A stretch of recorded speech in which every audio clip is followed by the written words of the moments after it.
John Barker has been left-handed for 73 years, and he says it's often a nuisance, like when trying to write in a 3-ring binder. See, if I'm going to write, I have to surmount this, where a right-handed person can just write.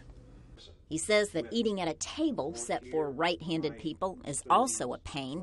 You have to take your water glass over here, which I often do, and your wine glass over here. The only thing that works is the napkin.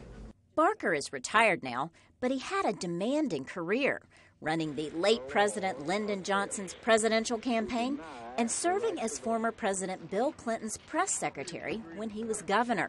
But he notes that a now discredited medical report really made him suffer. It said that left-handed people don't live past the age of 80. And the report went on to say that one of the reasons is left-handed people are undependable, they're careless, they tend to put themselves in danger, they are, of course, creative, but on the other hand, they just don't live that long. So this made me very, very upset. Barker said he set his eyes on former President George H.W. Bush, who he knew was left-handed. When Mr. Bush celebrated his birthday by jumping out of a plane at 80 and then again at 90, Barker knew he was in the clear. Other famous lefties include current U.S. President Barack Obama, Albert Einstein, and Napoleon Bonaparte.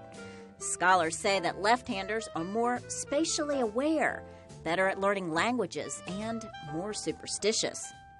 Uzo Ihekwaba is 23 years old. His parents are Nigerian. He says that being a lefty has always made him feel special.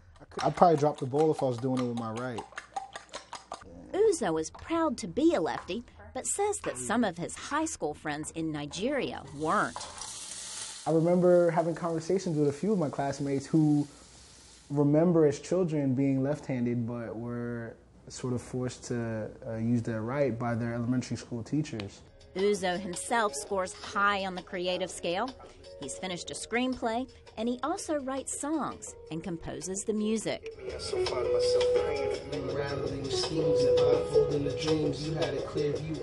He says he feels lucky that he can express himself and his left-handedness. It always made me feel that, there was something unique about me.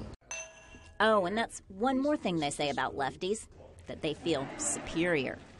Laurel, Bowman, VOA News, Washington.